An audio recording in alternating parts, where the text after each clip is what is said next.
আমরা মাদ্রাসায় খেদমত করি, অন্যরা যে চাকরি করে সেটার নাম চাকরি, আমাদের নাম খেদমত। আমাদের মার্কাজুন নূর ঢালকানগরে একজন শিক্ষক, তিনি চাকরি করতে আসছেন। শুধু এই শব্দ চয়ন এবং তার এই সিদ্ধান্তর কারণে তাকে মাদ্রাসায় রাখা হয় নাই। কওমি মাদ্রাসায় কোনো চাকর তো রাখা হয় না, খাদেম রাখা হয়, খাদিমুত তলাবা। খাদেম শব্দ কোনো ছোট শব্দ না। এক এক দেশের রাষ্ট্রপ্রধানদের নাম, কোথাও বাদশাহ হয়, কোথাও প্রেসিডেন্ট হয়। সৌদি আরবের যিনি রাষ্ট্রপ্রধান, কাগজে কলমে তার পোস্টের নাম হলো খাদিমুল হারামাইন শরীফাইন। খাদিমুল হারামাইন, সবাই বুঝে খাদিমুল হারামাইন বলতে কে সে। সৌদির বাদশাহ যিনি, তিনি খাদিমুল হারামাইন। আমরা হলাম তলাবাই কেরামের খাদেম। মুহিউসুন্নাহ শাহ আবরারুল হক সাহেব রহমতুল্লাহ আলাইহি, হাকিমুল উম্মত হযরত আশরাফ আলী থানভী রহমতুল্লাহ আলাইহি সর্বশেষ খলিফা ছিলেন। তিনি বলতেন, তালেবে ইলমরা আমাদের উপর কতভাবে ইহসান করে। এক নম্বরে আমাদের ইলমের দিক থেকে তারা আমাদের উপর ইহসানকারী।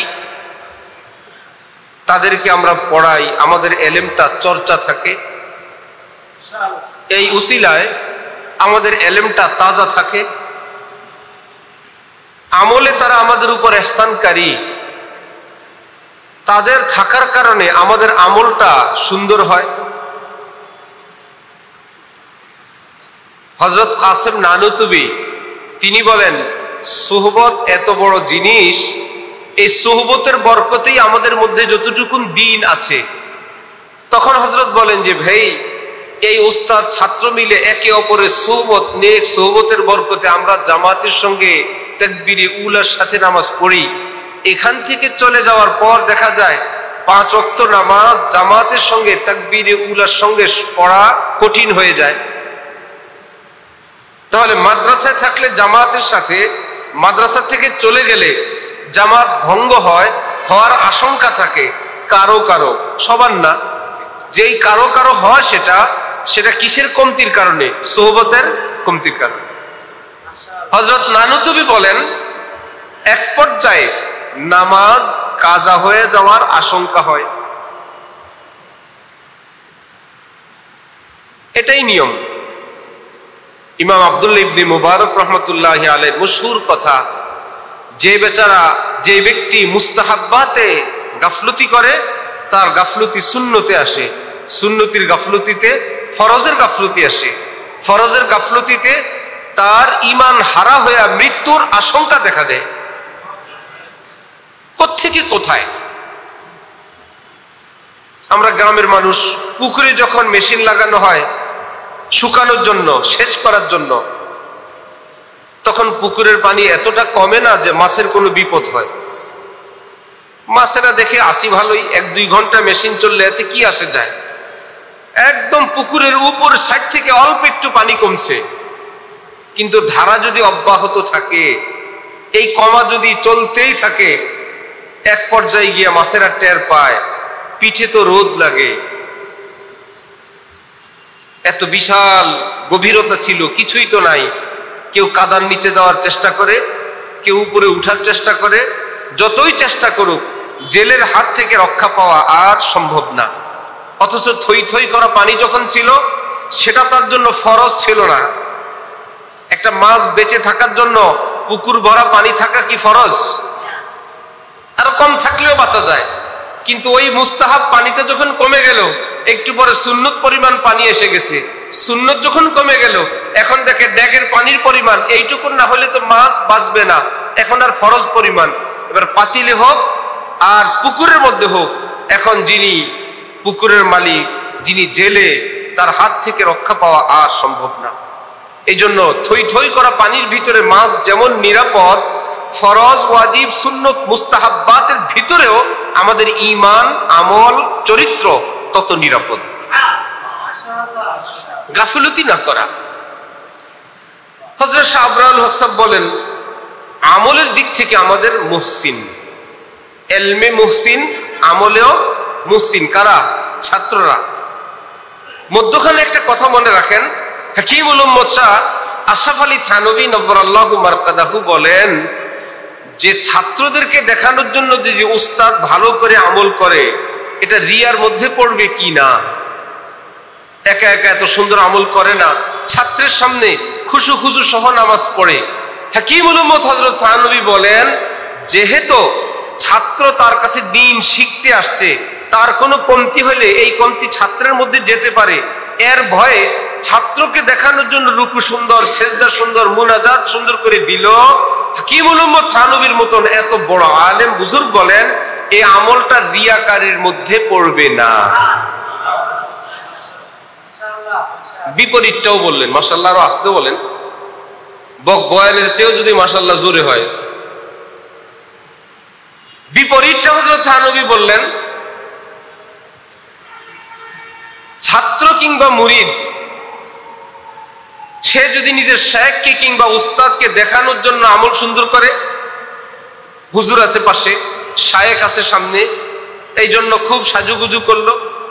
হযরত থানভী তো থানভী, যিনি মুফতি শফি সাহেবের পীর, কারি তৈয়ব সাহেবের পীর, হাফিজি হুজুর শামসুল হক ফরিদপুরি, হযরত মাওলানা আতহার আলী সাহেবের মতন পৃথিবী বিখ্যাত আলেম বুজুর্গ, আল্লাহ ওয়ালাদের শায়েখ যিনি, তিনি বলেন যেহেতু ওই মুরিদ শায়েখের সাথে সম্পর্ক করলোই আল্লাহর জন্য, ছাত্র উস্তাদের কাছে আসছেই আল্লাহর জন্য, সুতরাং ওই উস্তাদ ওই শায়েখকে দেখানোর জন্য যদি শিষ্য ছাত্র আমল সুন্দর করে, আল্লাহ পাক ওই আমলকে নিজের ইখলাসের খাতায় তুলে নেবেন। তাহলে ছাত্ররা এলমে মুহসিন, আমলে তারা আমাদের উপর ইহসানকারী। হযরত বলেন মালে মুহসিন, এদেরকে খেদমত করি বলে আমাদের দুইটা পয়সা আসে। মুহসিন কিনা? যে মাদ্রাসায় দুই জামাত নাই, হুজুর মোহতামিম সাহেব বলে হুজুর আপনি অন্য জায়গায় দেখেন, হিফজখানার ছাত্র নাই, হাফেজ সাহেবকে বলে হুজুর ছাত্র তো হইল না, আপনি অন্য জায়গায় চেষ্টা করেন। তো এই ছাত্র থাকলেই আমার আপনার খেদমত, আমার আপনার হালাল রুজি। বাকি হালাল রুজি মাদ্রাসায় পড়ায় টাকা নেওয়া জায়েজ কিনা, সংক্ষেপে এইটুকুন বুঝেন। কাসেম নানুতুবি রহমতুল্লাহ আলাই দারুল উলুম দেওবন্দ থেকে, ইমামে রব্বানি হযরত রশিদ আহমদ গঙ্গুহি দারুল উলুম দেওবন্দ থেকে প্রত্যেক মাসে মাসিক ভাতা গ্রহণ করতেন। হযরত থানভী লিখছেন, কোন আলেম যদি খেদমত করেন এই নিয়তে, আল্লাহ যদি আমাকে তৌফিক দেন, জরুরত আমার পুরা হয়ে যায়। জরুরত আবার দুই প্রকার, বর্তমান এবং ভবিষ্যৎ। জরুরতে হালিয়া, জরুরতে মাআলিয়া।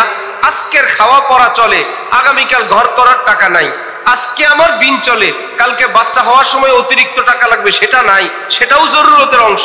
হযরত থানভী বলেন, যদি এই জরুরত আল্লাহ আমার পুরা করে দেন, তাহলে আমি মাদ্রাসা মসজিদ বা দ্বীনি খেদমত করব বিনা পয়সায়। পাশাপাশি যা নিলাম আল্লাহ আরো তৌফিক দিলে সেটাও ফেরত দিব।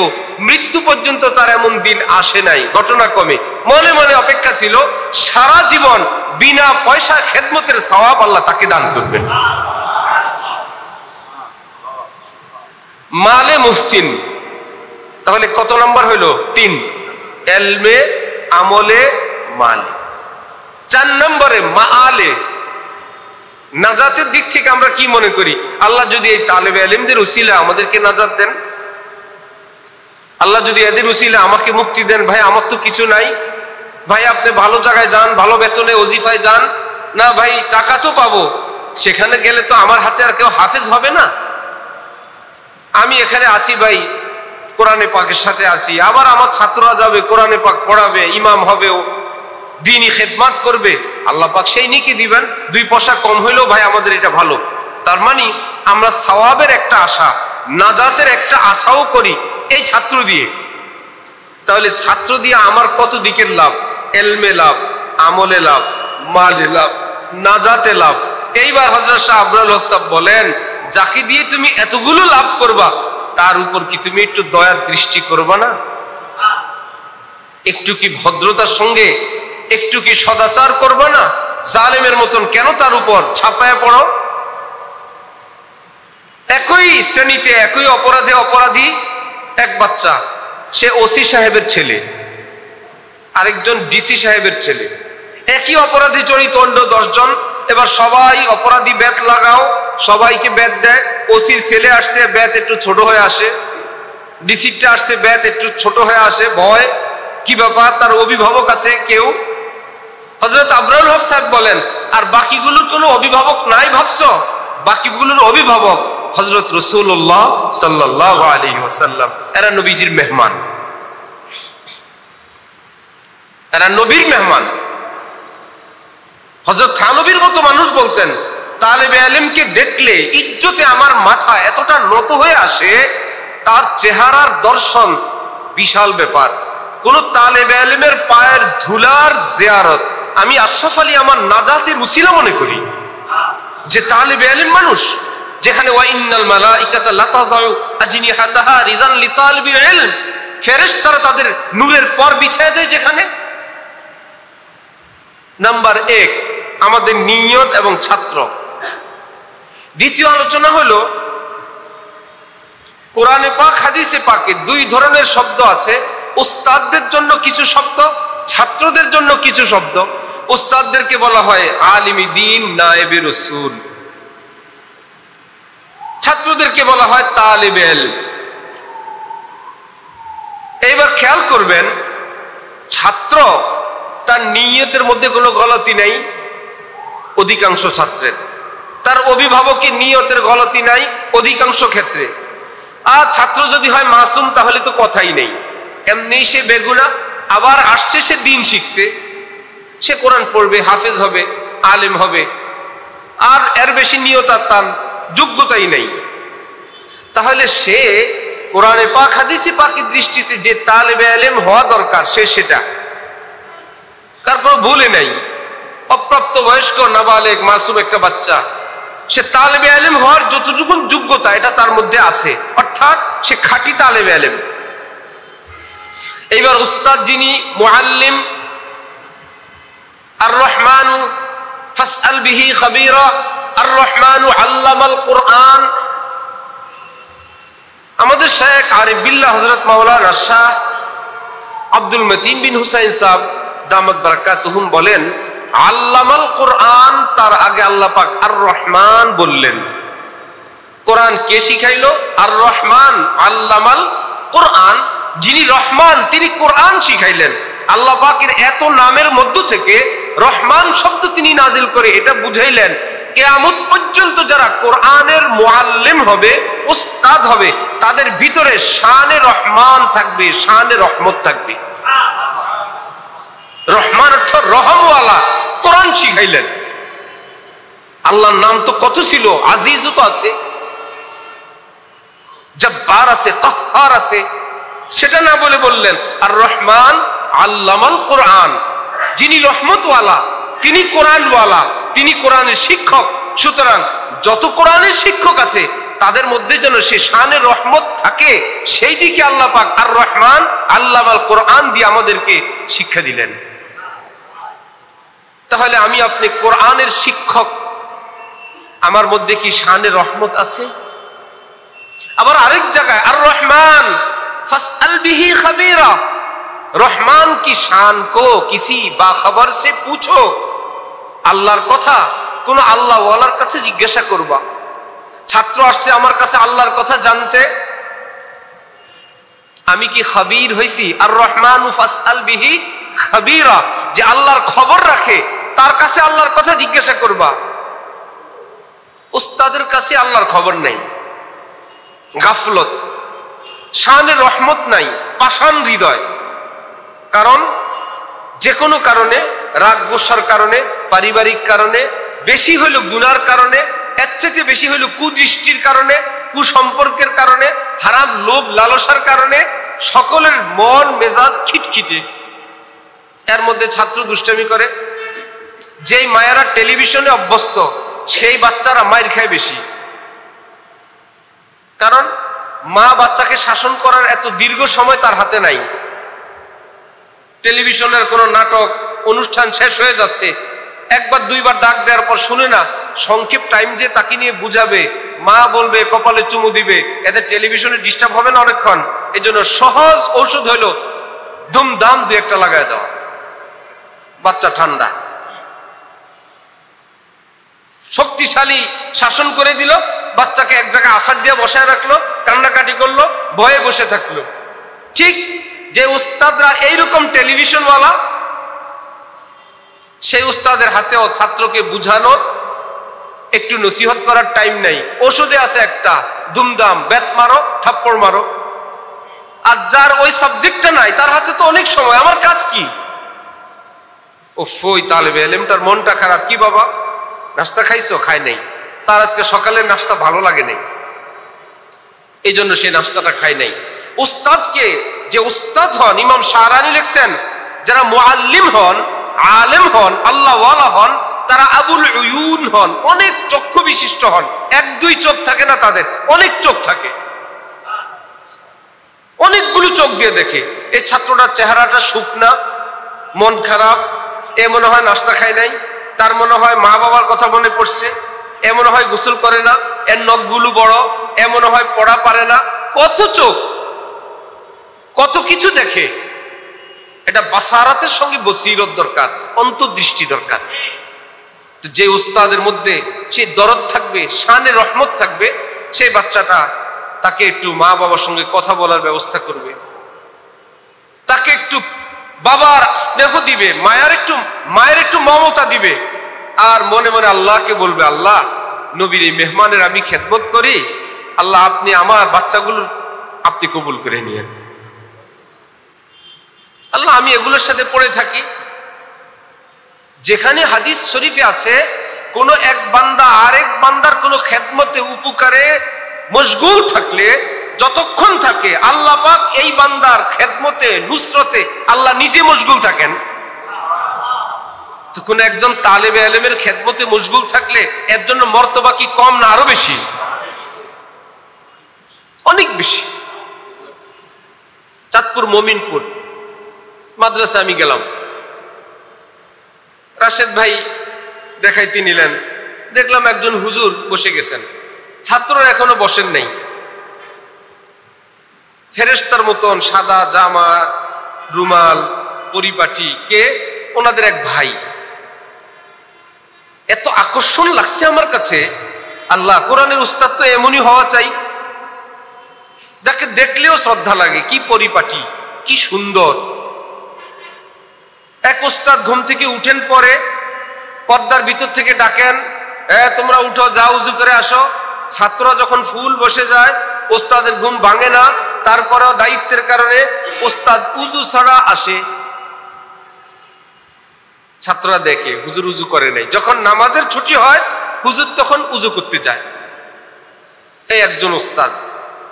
আরেকজন ওস্তাদ, ছাত্ররা যখন উঠবে, তিনি উঠলেন, হালকা মৃদু আওয়াজে ডাক দিলেন, যে আওয়াজটা ছাত্রদের কানেও যায়, মনে হয় তাদের বাবা ডাক দিলেন, তাকে মা ডাক দিলেন। কোন নিষ্ঠুর মানুষ ডাক দেয় নাই,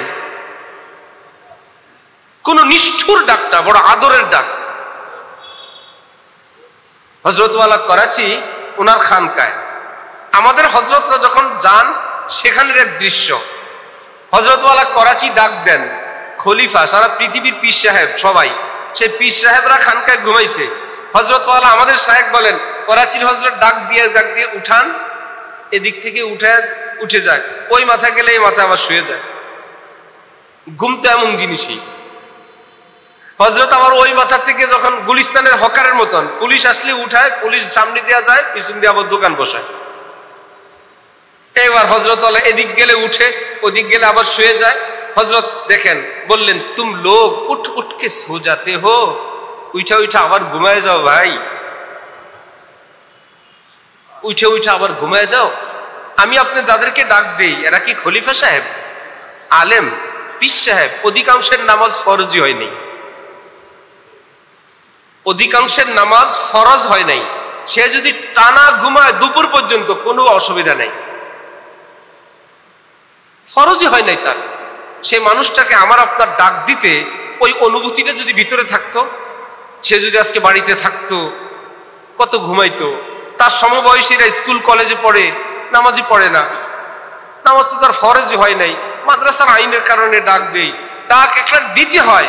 জল্লাদ যেরকম বাদশার ছেলেকে শাস্তি দেয়, একবার বাদশার দিকে তাকায়, বাদশাহ বলল মারো বেত, বেত তো মারে, বাদশার চোখের দিকে তাকায়, আবার বাদশাহ নারাজ না হয় যে মারতে বলছি, এরকম নিষ্ঠুর মায়ের।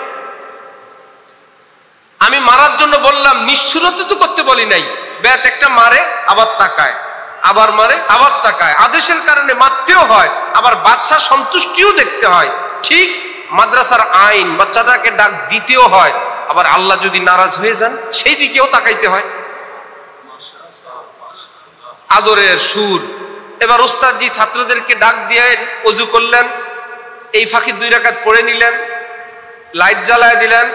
সচেতন বাচ্চা 2-1টা ঝাপ করে উঠে গেছে। এবার পাশেরটার বললো হুজুর উঠে গেছেন। এইবার ওস্তাদজি 2-1জন উঠছে, আর হালকা আওয়াজে বললেন উঠো বাবারা, সময় হয়ে গেছে, এত বাজে। ওস্তাদজি তেলাওয়াত শুরু করে দিছেন, কিংবা 1-2 জন যারা উঠে গেছে তারা সবক শুনান শুরু করে দিছে। বাকিরা শুয়ে থাকতে পারবে? এই দৌড়, আরে লাইট জ্বালায় দিছে, হুজুর বসে গেছেন, হুজুর কখন উঠছেন? আর ওই যে উস্তাদজি পর্দার ভিতর থেকে থাপ্পড় দিলেন, সে একজন উস্তাদ। সবাই বসার পর নামাজের ছুটির আগ পর্যন্ত বিনা উজুতে কোরআন শুনলেন। নামাজের ছুটি হলে উজু করতে গেলেন, উজু করে এসে সুন্নতবিহীন নামাজে দাঁড়ায় গেলেন। ছাত্ররা দেখেন এগুলো। আপনি বেদ দিয়ে মানুষ করবেন? ইবনে খালদুন পৃথিবী বিখ্যাত একজন সমাজ বিজ্ঞানী, তিনি বলছেন যে বাচ্চাদেরকে যা কথা বলা হয়, তরবিয়ত করা হয়, শাসন করা হয়, এর চাইতে বেশি তার সামনে যে আচরণটা করা হয়, এটা তার জীবনে বীজ হিসাবে বপন হয় বেশি। কি করবেন আপনি তার সামনে, এটাই সে করবে। কি বলবেন সেটা করবে না, যা করবেন সে তাই করবে।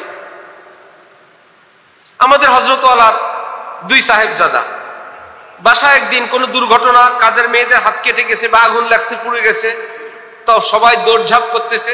ছোট জনের বয়স তখন 7 বছরের মতো। হঠাৎ দেখে গেল হযরত বাসায় নাই। সে জায়নামাজ একটা বিছে, নামাজ পড়ে বা না পড়ে হযরত যেভাবে মুনাজাত দেন, খুব মনোযোগ সহকারে ঢুলে ঢুলে সে মুনাজাত দিতেছে। কি ব্যাপার? সব সময় সে দেখছে ছোটবেলা থেকে বাসায় কোনো বিপদ আপদ হলে আব্বু এভাবে আল্লাহর কাছে মুনাজাত করে। আজকে তো আব্বু বাসায় নাই, সবাই তো চিকিৎসা নিয়ে ব্যস্ততা আছে, মুনাজাত দেওয়ার তো কেউ নাই। এই জন্য ছোট্ট শিশুটা ওই চোখে দেখার দৃশ্যটা পালন করার জন্য জায়নামাজ বিছায়া দোয়া শুরু করে দিছে। তাহলে আমি আপনি, আপনার আমার সন্তান, ছাত্ররা সন্তানের চেয়ে কোনো অংশে কম না। তাদেরকে আমরা কি শিখাবো? যেটা দেখাবো, বুঝতে হবে, এটাই শিখাবো। এই জন্য আমরা আমাদের মাদ্রাসায় শিক্ষকদেরকে বললাম যে কোনো ছাত্র চুল, মোচ, পোশাক, টুপি ইত্যাদির ক্ষেত্রে তাকে যদি বিচারের সম্মুখীন করা হয়, এই জামা কেন, এই টুপি কেন, এমন চুল কেন, এমন মোচ কেন, ইত্যাদি ইত্যাদি, সে যদি একটা উত্তর দিতে পারে আমি অমুক হুজুরের অনুসরণ করি, তার শাস্তি হবে না। আমি আমাদের এই মাদ্রাসার অমুক হুজুরের অনুসরণ করি। তাহলে যেই লোক এইরকম চুল রাখার কারণ পরে, এইরকম জামা পরা, এরকম গেঞ্জি, এইরকম দাড়ি মুছ নখ রেখে উস্তাদ হইতে পারে, আমি কি তার ছাত্র হইতে পারবো না? আসহাবি কান নুজুম, নবীজি তার সাহাবায়ে কেরাম সম্পর্কে বলছেন, আমার এক একজন সাহাবী নক্ষত্রের মতো। বিআইয়িহিম ইকতাদাইতুম ইহতাদাইতুম, যে কোনো একজনকে তোমরা ফলো করবে, অনুসরণ করবে, সোজা জান্নাতে চলে যাবে। তাহলে কেউ যদি যে কোনো সাহাবীর অনুসরণ করলে সে আসামি হবে না জান্নাতি হবে?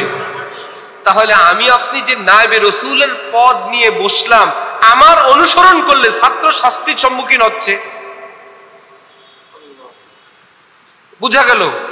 উস্তাদ এমন ভাবে চলা উচিত যার চলাটা শুধু চলা না, একটা শিক্ষাও, যে তোমরা এরকম চলতে পারো, এই পোশাক পরতে পারো, এইরকম চুল রাখতে পারো, এইরকম মোবাইল চালাইতে পারো, এইরকম ভাষা ব্যবহার করতে পারো, এইরকম বেপর্দা করতে পারো।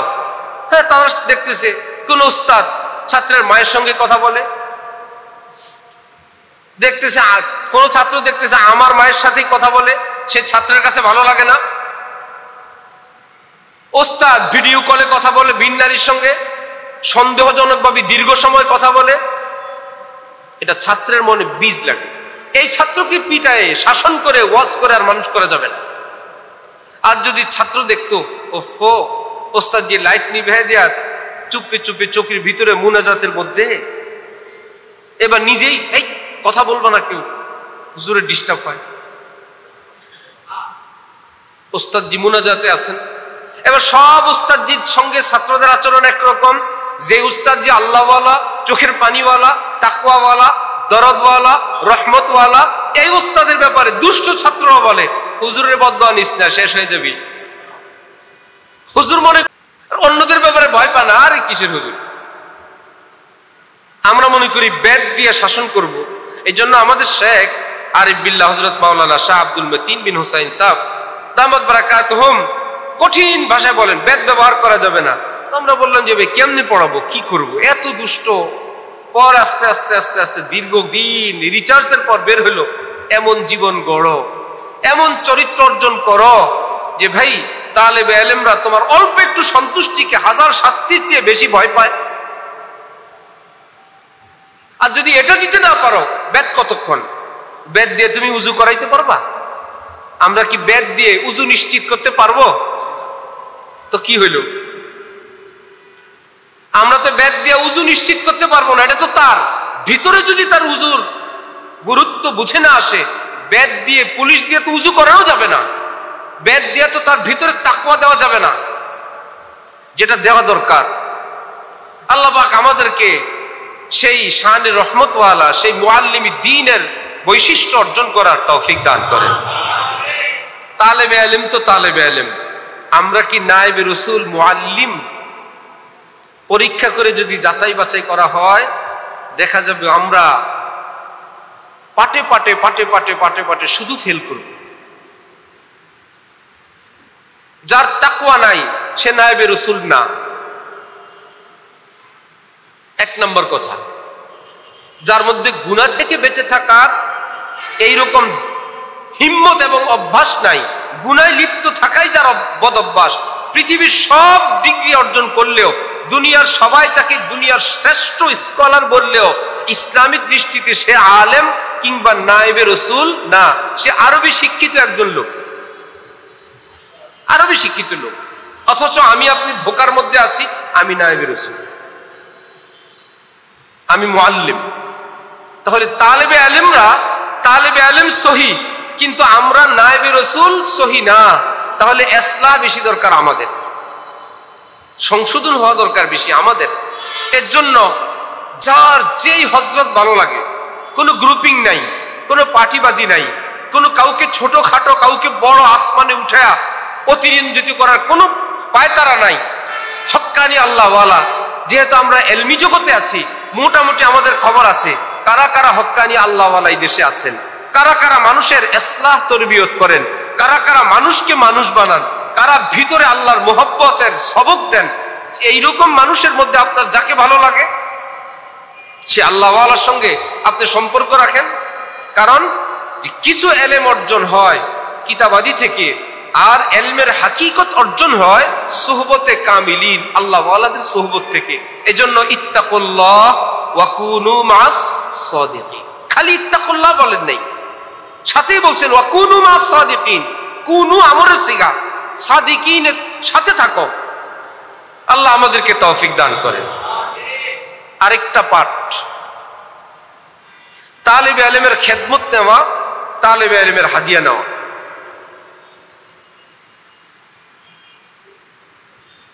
মুফতি শফি সাহেব রহমতুল্লাহি আলাইহি লিখছেন, একজন সালেক,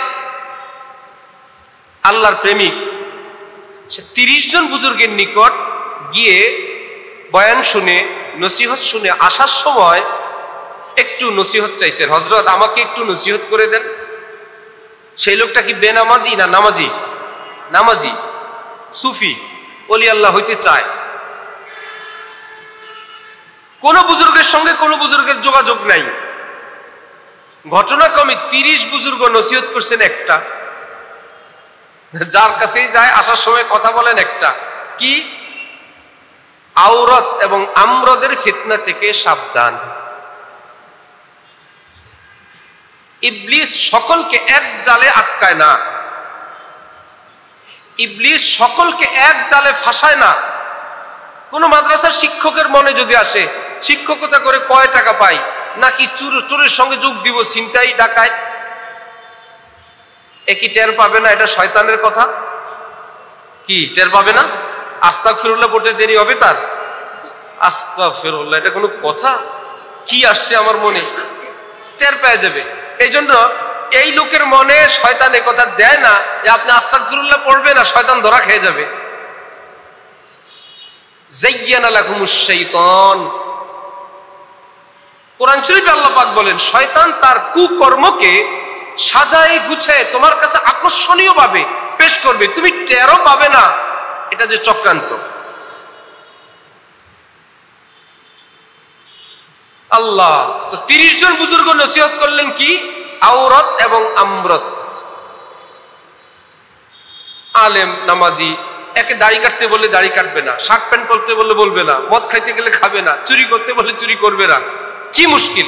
একে ধ্বংস করার রাস্তা সবচেয়ে সহজ হাতিয়ার নারীর ফিতনা অথবা সুশ্রী কোনো বালকের ফিতনা, এটা থেকে সাবধান। অনেক অভিভাবকরা সরাসরি কথা বলতে চায়। আমাদের হযরত বলেন, বাংলাদেশের এক বিখ্যাত বুজুর্গের নাম্বারে হযরত ফোন দিছেন। নাম বললে আপনারা এক শব্দে চিনে যাবেন, একজন নাই যে চিনবেন না। হযরত বলেন যে ভাই দেখি রাগত কণ্ঠে, হুজুর নাই, বাইরে আছেন।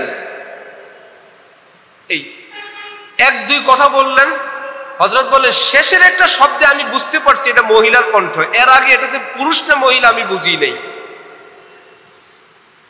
কি ব্যাপার? হযরত বলেন ও একদিকে আলেমের স্ত্রী, আরেকদিকে বহুত বড় এক আলেমের মেয়ে।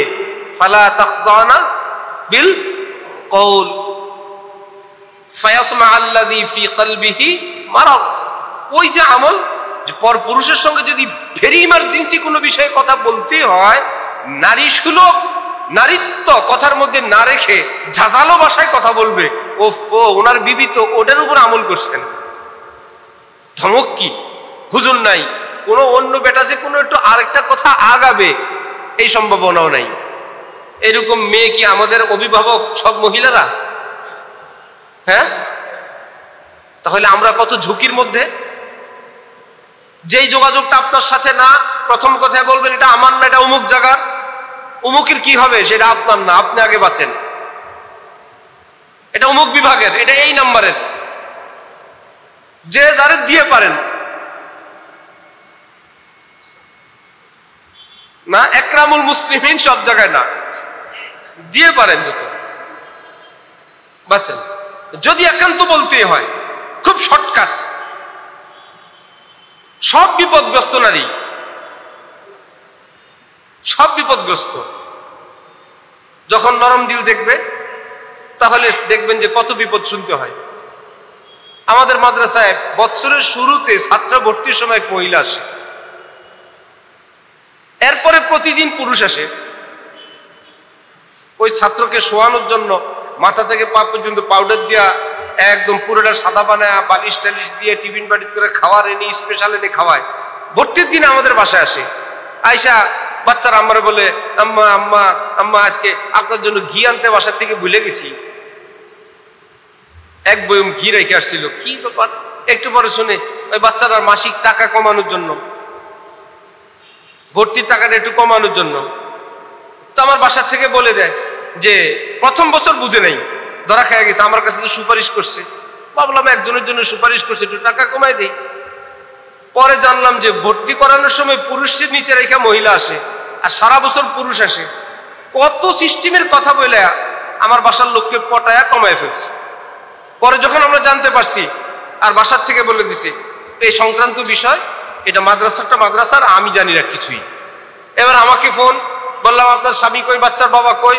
হুজুর উনি তো ব্যস্ত, চাকরি বাকরি করে, এটা ছেলেদের মাদ্রাসা, মহিলা মাদ্রাসা না, ওনাকে বলেন ভর্তির সময় উনি আসবে।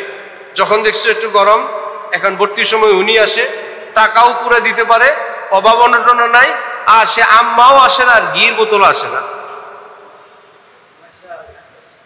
বহুত মুশকিল। মা তারাকতু বাদি ফিতনাতান আযাররা আলার রিজাল মিনান নিসা। নবীজি বলছেন আমার উম্মতের পুরুষের উপর নারীর চেয়ে বড় কোনো ফিতনা আমি রেখে আসি নাই।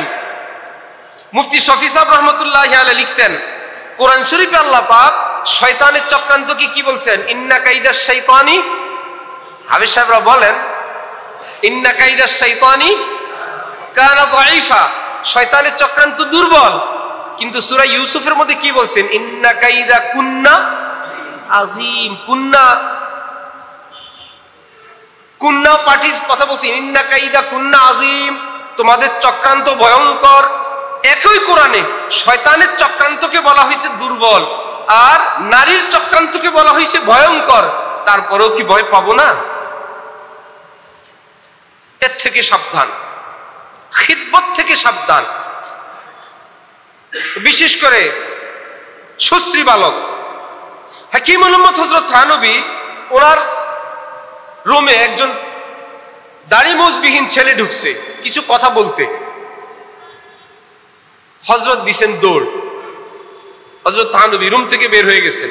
বের হয়ে বললেন, এই কে পাঠাইছে এই ছেলেকে? মাওলানা শাব্বির আলী সাহেব, হযরতের ভাতিজা খানকা জিম্মাদার। শাব্বির আলী, তুমি একে এখানে পাঠাইলা যেখানে দাড়ি মুজবিহীন ছেলেদের সঙ্গে নির্জনে এক রুমে থাকা নাজায়েজ। তো আমি তো রুমে একা ছিলাম, এই ছেলেকে তুমি পাঠায় দিলা, এইরকম অবস্থান তো জায়েজ নাই, কেন পাঠাইলা? শাব্বির আলী সাহেব বলেন, হযরত আমরা তো এটা জানি, এটা তো আমাদের জন্য, আপনি আমাদেরকে নসিহত করেন। হযরত থানবী বলেন, তোমাদের জন্য না, আমার জন্য। তিনি সেখানে বসে বসে জিজ্ঞাসা করেন নাই কে পাঠাইছে, কি ব্যাপার, তোমার তো এখানে থাকা জায়েজ নাই। হযরত ইউসুফের মতো ইন্নী যাহিবুন ইলা রাব্বি সায়াহদিন, আগে দৌড় পরে কথা। জুলাইখারে কোনো নসিহত করলো না, জুলাইখা দেখো এটা ঠিক না, জুলাইখা দেখো ঠিক না, খালা আন্টি কিছুই বললেন না। যখন দেখছেন পরিস্থিতি খারাপ, ইন্নী যাহিবুন ইলা রাব্বি সায়াহদিন, আরে যতটুকু ক্ষমতা আছে আগে যাই, পরের কথা পরে। হযরত থানবী আগে দৌড়, রুমের বাইরে গিয়া পরের কথা। তারা নিজেদেরকে যদি হেফাজত করার জন্য এমনটা হয়, তারা যদি নিজেদেরকে নিজের নফসকে তারা এতটা অবিশ্বাস করেন যে নিজের নফসকে বিশ্বাস করবে সেই ধ্বংস হবে।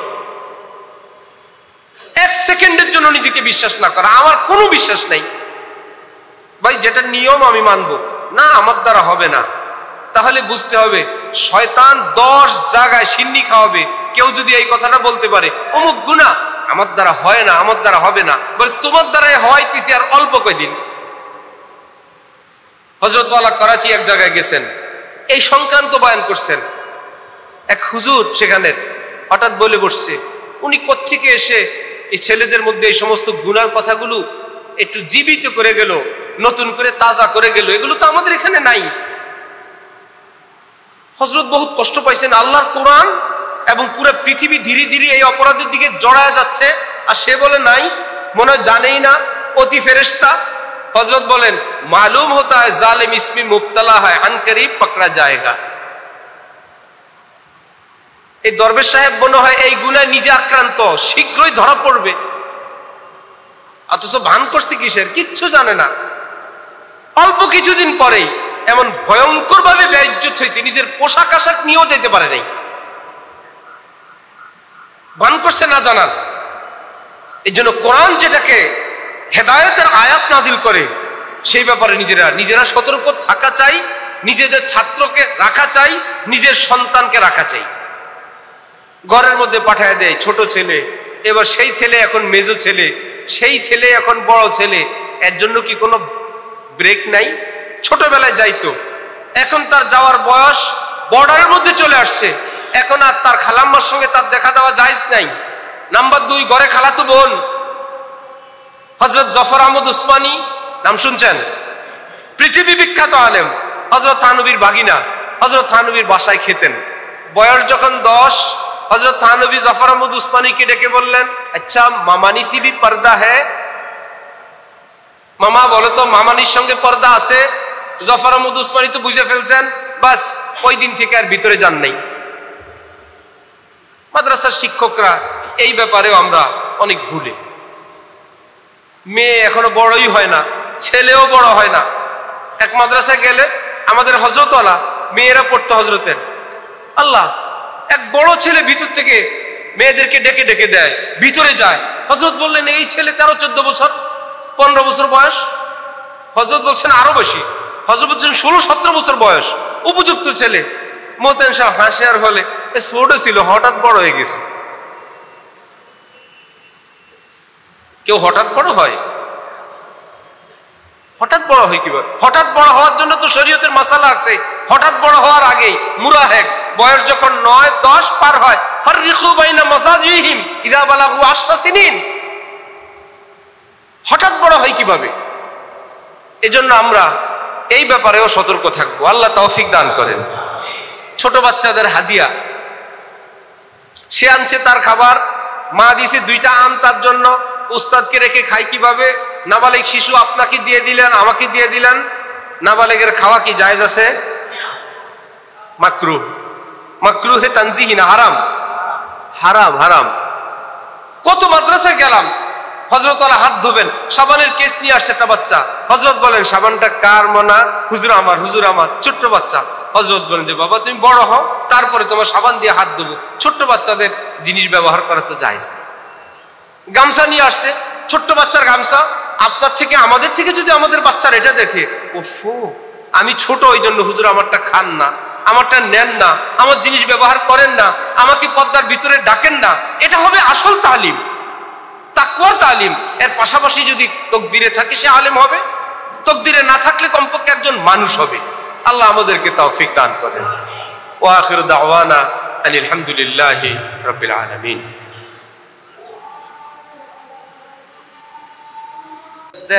এই জন্য বিভিন্ন জায়গা থেকে আমার কাছে ফোন আসতেছে, আপনি ওনাকে বলেন আমি ওনার টাকাটা দিয়ে দিব, এগুলো যেন উনি না করেন। ভাই, কোন মাদ্রাসা থেকে যাওয়ার জন্য একটা পদ্ধতি আছে, শিক্ষকদের উচিত সে পদ্ধতি অবলম্বন করে যাওয়ার। ঠিক কোনো মানুষ যদি কোথাও শিক্ষকতা করেন, তিনি যদি পদ্ধতিটা অবলম্বন নাও করেন, অন্যায়ও করে যান, কিন্তু যতদিন ছিলেন তার এটা হক। হ্যাঁ, আপনি 2 দিন শাস্তি দিবেন, 3 দিন, কিন্তু তার পাওনাটা তাকে দিয়ে দেন। শেষে এখন মুহতামিম আবার ফোন দেয়, আবার ফোন দেয়। আমি বললাম আমাকে বলে লাভ নাই, আমি ওই শিক্ষককে যা বলার বলছি, তিনি তওবা করছেন, যা কেটে দিবেন আপনি টাকাটা পরিশোধ করে দেন। তো শিক্ষকদের ব্যাপারে নিজেরাও সতর্ক থাকা চাই, যারা শিক্ষক খেদমত করেন তাদেরও খেয়াল রাখা চাই। কারণ মাদ্রাসার বদনাম, মাদ্রাসা তো আমাদের, এটা তো আল্লাহর দ্বীনি প্রতিষ্ঠান, এটা তো কোনো হুজুরের মুহতামিমের না। নাম্বার 2, কোন আলেমের বদনাম আপনি করবেন, বাজারে করে দিলেন, তাহলে সাধারণ মানুষরা বলবে আলেম আলেমকে বলে, বদনাম কি একজনের হবে না আলেম সমাজের হবে? আলেম সমাজের ইজ্জত রক্ষা করা চাই। ওজিফা, দ্বীনি খেদমতের নিয়তে একজন মুরব্বীর অধীন খেদমত করবেন। আপনার ওস্তাদ হোক, শায়েখ হোক, যেখানে রাখেন তার পরামর্শে থাকবেন। আর মনে মনে ভাববেন আমি কোনো মাদ্রাসার চাকরি করি না, আমি দ্বীনি খেদমত করি, আল্লাহ আমাকে দিবেন। আল্লাহ এত বড় ইনসাফওয়ালা, কেউ যদি আপনার জন্য আজকে প্রতিষ্ঠানওয়ালা 10 টাকা কম দেয়, ওজিফা কম দেয়, এর বদৌলতে আল্লাহ পাক আপনাকে দুনিয়াতেই যেটা বাকি আছে এর চাইতে বহুগুণ বেশি দুনিয়াতেই দিয়ে দিবেন। সম্মানের সঙ্গে যাবেন, কিন্তু বেইনসাফি করবেন না, গীবত করবেন না, দায়িত্ব অবহেলা করবেন না, তাকওয়া থেকে বিচ্যুত হবেন না। ওমান ইয়াত্তাকিল্লাহা ইয়াজআল লাহু ওয়া ইয়ারযুকহু মিন হাইসু, অকল্পনীয়ভাবে রিজিক দিবেন, আল্লাহর কথা। আল্লাহ তৌফিক দান করেন। শেষ কথা, পরিষ্কার পরিচ্ছন্নতা, এটা আমাদের বৈশিষ্ট্য, এখন এটা আমাদের জন্য না হওয়া বৈশিষ্ট্য হয়ে গেছে। অপরিচ্ছন্নতা আমাদের বৈশিষ্ট্য হয়ে গেছে, ছিল পরিচ্ছন্নতা বৈশিষ্ট্য। জামা কাপড়, টুপি, গেঞ্জি, ব্রাশ, দাঁত, শরীর, জুতা, দস্তরখান, চিলনসি, বিছানার চাদর, বালিশের কভার, রুম, যেগুলো আমাদের, যেগুলোর ভিতরে আমরা দিন কাটাই। যার যেখানে আছে আছে, এই ক্ষেত্রে খেয়াল রাখবো। পরিষ্কার পরিচ্ছন্নতা ইমানের জন্য, আমলের জন্য, আখলাকের জন্য এবং আল্লাহর মোহাব্বত প্রাপ্তির জন্য সহায়ক। অপরিচ্ছন্নতা আল্লাহ পছন্দ করেন, আল্লাহু নাজিফুন ইউহিব্বুন নাজাফা। পাশাপাশি মাদ্রাসা, মাদ্রাসার ওয়াশরুম, উজুখানা, দফতর, বোর্ডিং ঘর, এগুলো সাফ সুতরা রাখবেন। আল্লাহ আমাদের সবাইকে তৌফিক দান করেন। আলহামদুলিল্লাহি রাব্বিল আলামিন, আসসালাতু ওয়াসসালামু আলা রাসূলিল কারীম। আল্লাহুম্মা সাল্লি আলা মুহাম্মাদ ওয়া আলা আলি মুহাম্মাদ ওয়া বারিক ওয়া সাল্লিম। ইয়া আল্লাহ রহমান রহিম, আল্লাহ হযরত উলামায়ে কেরাম, আসসাতিজায়ে কেরাম, মুহতামিমিন হযরত, মুনতাজিমিন, আল্লাহ ওনারা সম্মান করে ইজ্জত করে আমাদেরকে দ্বীনের কথা বলার জন্য এখানে আনছেন। আল্লাহ সাহস করে আল্লাহ আপনার ওলিদের থেকে শোনা, আসসাতিজায়ে কেরাম থেকে শোনা কিছু কথার এখানে মুযাকারা আলোচনা করেছি। মাওলা আল্লাহ আমাদের সকলকে আপনি আমল করার তৌফিক দান করেন। আল্লাহ আলেম সমাজের সকলকে আপনি আমল করার তৌফিক দান করেন। আল্লাহ কোনো ভুল বিচ্যুতি হলে আমাদের সকলকে আপনি মাফ করে দেন।